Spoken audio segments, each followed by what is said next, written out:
நீங்க வந்து முதலமைச்சரா இருக்க, நான் அப்படி ஓரமா வந்து பேட்டி எடுத்துட்டு போயிடுறேன். டெப்யூட்டி சிஎம் இருக்கீங்களா சார் நீங்க? டெபுட்டி சிஎம் சரியில்லை சார், வந்து ஆனா சிஎம் இல்லாட்டி எதுவுமே கிடையாது. அது மாதிரி தான். ஏதாவது ஒன்று வாங்க சார், தனியாக அனுப்புனீங்க அப்படின்னு சார் பண்றது. கூட வந்தீங்கன்னா சொல்லுங்க, நான் போறேன். நாட்டுக்காக நீங்க என்ன பண்ண போறீங்க?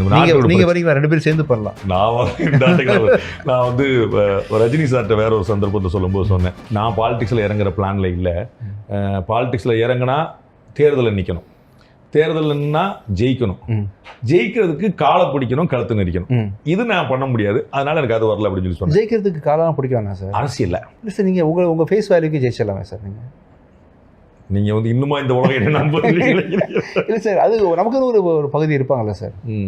நீங்கள் அதுக்கான ஒர்க் பண்ணி ஃபேஸ் வேல்யூவில் ஜெயிச்சிடலாம். அதுக்குன்னு ஒர்க் பண்ணணும். ஒரு தொகுதியில் நிற்கிறீங்கன்னு சொன்னால் அதுக்குன்னு அந்த மக்களை பார்த்து ரெகுலராக ஒரு வருஷம் நீங்கள் நான் ஸ்டாப்பாக பேசி ஜெயிக்க முடியாதா என்ன? கடுமையான ஹோம்ஒர்க் பண்ணிட்டு இருக்கீங்க. இல்லை சார், உங்களுக்கு சொல்கிறேன் சார். நீங்கள் பார்த்தா நீங்கள் ஹோம்ஒர்க் நடந்துட்டு இருக்கீங்க. நான் பண்ணல சார், சார் நான் சொல்ல சார். நீங்கள் ரஜினி சார் ப்ரொடக்ஷன் ஒர்க் நடக்குது போல தெரியுது சார். ஒரு தொகுதி ஐடென்டிஃபை பண்ணு, அங்கே ஹார்ட் ஒர்க் பண்ணு, உங்கள் ஃபேஸை காட்டு, எல்லாம் வேற மாதிரி வருது. இல்லை சார், இல்லை சார், நான் ஒரு படத்தில் நடிச்சிருக்கேன் இல்லையா, கொடியில் வரும் படத்தில், அங்கே அப்படி தான் பண்ணியிருந்தேன். அதை வச்சு சொல்கிறேன்.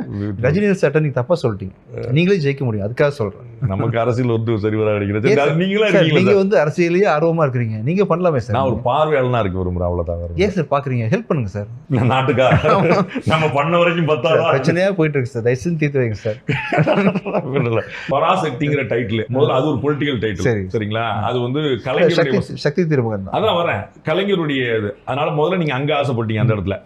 சக்தி திருமகனும் அதேதான். உங்களுக்கு சக்கரவர்த்தி திருமகன் ராஜபாலாச்சாரியருடைய கதை. அது வந்து அவருடைய சொல்லிதான் எனக்கே தெரியும். ஒன்றும் பிரச்சனை இல்லை. பாருங்க, சக்தி திருமகன் அது பொலிட்டிக்கல் சென்டர், நாட்டை நீங்க சொல்லி ஆகணும். இதை பிரச்சனை தீர்க்கணுமா சார்? ஆமா, அதை பத்தி உங்களுடைய கமெண்ட். நீங்க சொன்னா தீர்த்திடலாம் சார். என்ன பிரச்சனை தீர்க்கணும்னு சொல்லி தீர்த்திடலாம் சார். நாட்டில் இருக்கக்கூடிய அரசியல்வாதிகளை வந்து மாத்தி எங்களுக்கு வந்து இளைஞர்களின் அடையாளமாக எழுச்சி நாயகனாக வரீங்களா? போலாம், நீங்களும் நானும் போலாம்.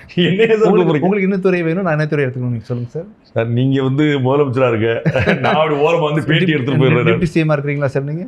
டெபுட்டி சிஎம் சரியில்லை சார், வந்து ஆனா சிஎம் இல்லாட்டி எதுவுமே கிடையாது. அது மாதிரி தான். ஏதாவது ஒன்று வாங்க சார், தனியாக அனுப்புனீங்க அப்படின்னு சார் பண்றது. கூட வந்தீங்கன்னா சொல்லுங்க, நான் போறேன். நாட்டுக்காக நீங்க என்ன பண்ண போறீங்க? நீங்க வரீங்களா? 2 பேரும் சேர்ந்து பண்ணலாம். நான் வந்து ரஜினி சார்ட்ட வேற ஒரு சந்தர்ப்பத்தை சொல்லும்போது சொன்னேன், நான் பாலிடிக்ஸ்ல இறங்குற பிளான்ல இல்ல.